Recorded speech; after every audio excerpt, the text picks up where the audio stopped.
प्यारे विद्यार्थियों, सभी को एक ग्लोबल स्टडी पॉइंट की तरफ से राम राम, राधे राधे, हरे कृष्णा। आज आप लोगों के लिए संस्कृत के बहुवैकल्पिक प्रश्न का महत्वपूर्ण सेट लेकर आया हूं। ये हमारा सेट 1 है। इसके सारे प्रश्न सिलेक्टेड है जो आपके बोर्ड एग्जाम से संबंधित है और इसमें से कई प्रश्न पूछे जा चुके हैं अलग अलग इस विषय में। अब आइए प्रश्न संख्या 1 से प्रारंभ करते हैं।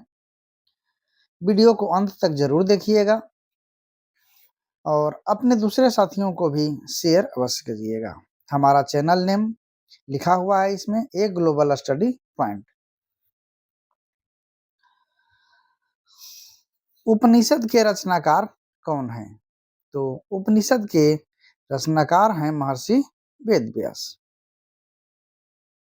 मंगलम पाठ के रचनाकार कौन है? तो मंगलम पाठ के रचनाकार हैं महर्षि वेदव्यास। मंगलम पाठ में कितने मंत्र संकलित हैं? तो मंगलम पाठ में जो है 5 मंत्र संकलित हैं। जंतु के हृदय रूपी गुफा में क्या स्थित है? तो जंतु के हृदय रूपी गुफा में तत्व स्थित है। इनमें किसमें ब्रह्मा को प्राप्त करने के विषय में बताया गया है? तो ब्रह्मा को प्राप्त करने के विषय में बताया गया है मुंडकोपनिषद में। उपनिषदों की संख्या कितनी है? तो उपनिषदों की संख्या है 108। परमात्मा की महिमा का वर्णन किसमें किया गया है? तो परमात्मा की महिमा का वर्णन किया गया है आपको ईशावास्योपनिषद में। ज्ञानी और अज्ञानी लोग में अंतर किसमें किया गया है? तो ज्ञानी और अज्ञानी लोग में अंतर किया गया है श्वेताश्वर में, श्वेताश्वतर में। कौमुदी महोत्सव कहाँ मनाया जाता है? कौमुदी महोत्सव कहाँ मनाया जाता है? तो यह मनाया जाता है पाटलिपुत्र में।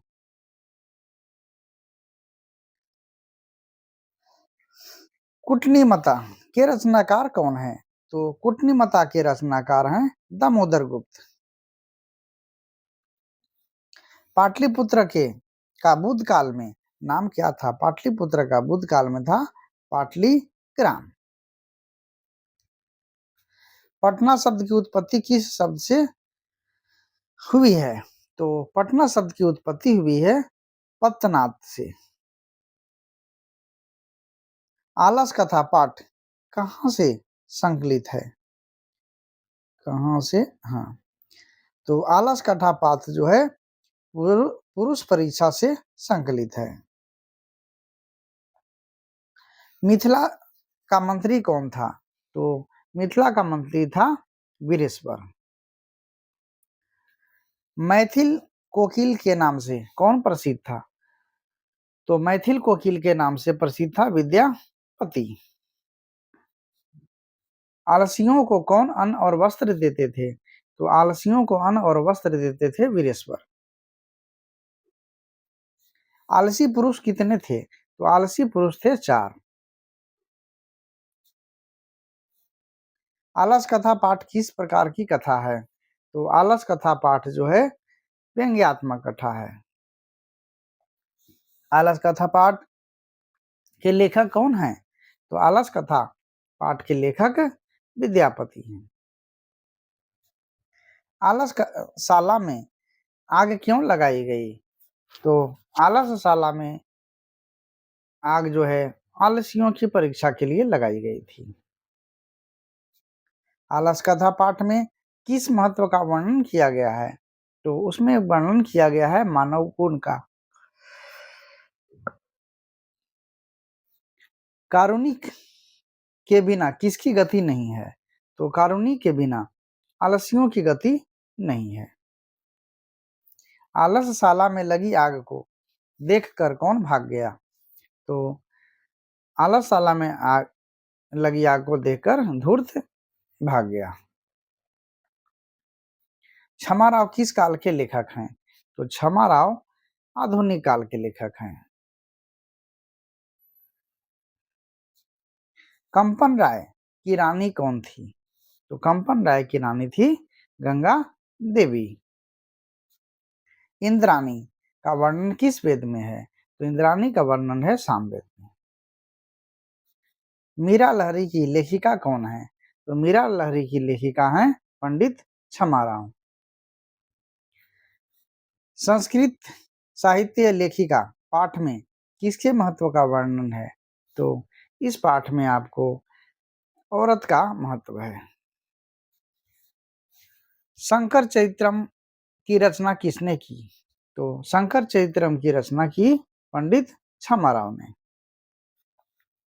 पुराण के रचनाकार कौन है? तो पुराण के रचनाकार हैं महर्षि वेदव्यास। भारत महिमा पाठ के प्रथम पद या श्लोक कहाँ से संकलित हैं? तो यह संकलित है आपको विष्णु पुराण से। भारतीय संस्कार कितने हैं? तो भारतीय संस्कार हैं 16। सीमंतोन्नयन सीमंतोन्नयन संस्कार किस संस्कार में गिना जाता है? तो यह गिना जाता है जन्म पूर्व संस्कार में। शिक्षा संबंधी कितने संस्कार हैं? तो शिक्षा संबंधी संस्कार हैं 5। बचपन में कितने संस्कार हैं? तो बचपन में संस्कार है 6। संस्कारों का मौलिक अर्थ क्या है?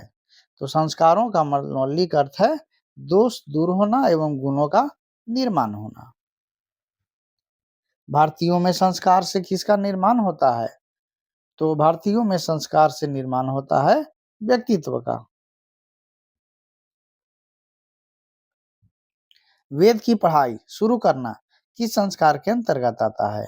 तो यह संस्कार आता है शिक्षा के अंतर्गत। संस्कारों को कितने भागों में बांटा गया है? तो संस्कारों को बांटा गया है 5 भागों में।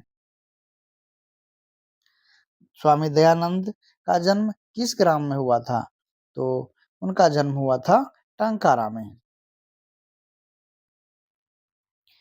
प्रगति की इच्छा रखने वाले मनुष्यों को कितने दोषों का त्याग कर देना चाहिए? तो उन्हें 6 दोषों का त्याग कर देना चाहिए। अपयश को कौन नष्ट करता है? तो अपयश को नष्ट करता है नम्रता। नरक के कितने द्वार हैं? तो नरक के 3 द्वार हैं। प्रश्नोत्तर रूप में कौन ग्रंथ है? तो प्रश्नोत्तर रूप में ग्रंथ है आपको विदुर नीति। विदुर नीति के संकलित पाठ का नाम क्या है? तो विदुर नीति के संकलित पाठ का नाम है नीति श्लोक। गुरु के घर से अलग होकर गृहस्थ जीवन में प्रवेश करना किस संस्कार के अंतर्गत आता है? तो यह आता है आपको विवाह के अंतर्गत, यानी विवाह संस्कार के अंतर्गत। सप्तपदी किस संस्कार के अंतर्गत आता है? तो सप्तपदी आता है विवाह संस्कार के अंतर्गत। पुंसवन किस संस्कार के अंतर्गत आता है? तो पुंसवन आता है जन्म पूर्व संस्कार के अंतर्गत। काम, क्रोध और लोभ किसके द्वार हैं? तो ये जो है नरक के द्वार हैं। यही 3 द्वार हैं नरक के, काम, क्रोध और लोभ। मूल शंकर किनका नाम था? तो मूल शंकर नाम था स्वामी दयानंद सरस्वती का। और इसी के साथ हमारा आज का यह महत्वपूर्ण प्रश्नों का संग्रह समाप्त होता है। वीडियो को अंत तक देखने के लिए आप सभी को धन्यवाद। और विद्यार्थियों अपने साथियों को भी इसका लाभ दें, यानी उन्हें शेयर करें, जिससे कि वे भी जो है इसका लाभ प्राप्त कर सकें।